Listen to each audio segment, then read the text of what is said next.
My name is James Miller and I'm the Deputy Chief Fire Officer for Highlands and Islands Airports Limited. A typical day at one of our airports is anything but typical. There's a huge range of tasks and duties that the airport fire service carry out. Firefighting isn't the only thing that we do, although it's a critical part of what the airport fire service role is.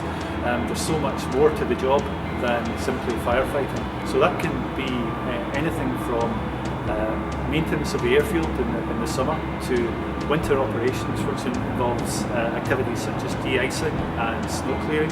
We're also involved in training external groups in first aid, manual handling, a range of health and safety related training courses. The job can extend to airfield inspections, to parking the aircraft as well, to planning the parking for a complicated airport such as Inverness, to parking the flights at Barra and Taree, for example. There's a lot of liaison with external agencies and working in partnership with the Category 1 and Category 2 responders such as Scottish Fire and Rescue, Scottish Ambulance Service and the police.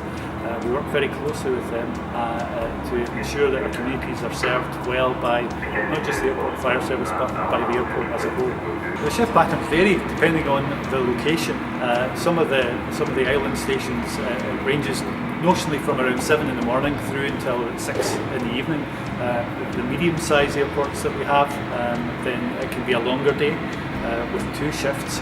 But here at Inverness, for example, there's 3 shifts, which includes a night shift, which is specifically for the mail operations, and there's 2 full-time day shifts as well, with a full complement at Inverness of 36 operational firefighters.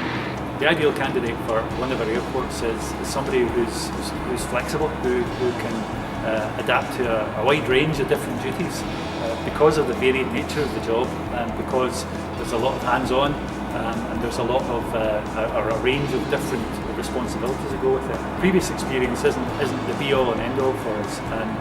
When you start with HIAL and whatever role, particularly in the airport fire service, is a comprehensive training package that can take you from having virtually no knowledge at all of the airport environment to being fully aware and fully competent across the range of the duties and the variety of the tasks that you'll be required to carry out as a firefighter. So if you wanted to apply to be a firefighter at any of our airports, then the first stage is to apply online.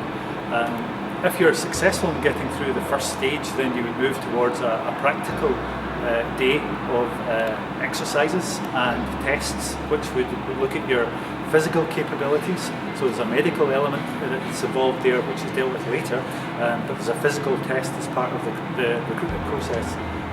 There's also an English comprehension and a mathematical element to the tests that we do, and some practical firefighting related exercises which are all evaluated by the panel, followed by those who proceed to the next stage by an interview. And then if you're successful, you are the lucky winner and you get to join the team. Every day for me is an opportunity to try and make a difference, really, to try and help those I work with to make a difference as well.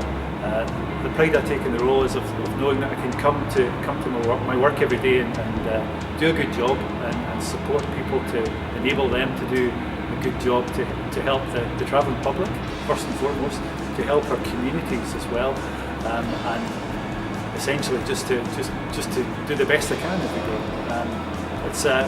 The firefighter role is one that offers huge opportunities for someone who cares about what they do to make a difference. If you're watching this and think this is the job for you, then apply. The very next time you see a vacancy, then throw your hat in the ring, fill the application form into the best of your ability and get yourself to the selection day, and you'll see a little bit more of what the job entails. It's a great job, it's a varied job, it's a challenging job at times, but ultimately it's a really worthwhile job, and it's one that I think that anybody who is physically fit and has a flexible approach can excel in and do a really good job.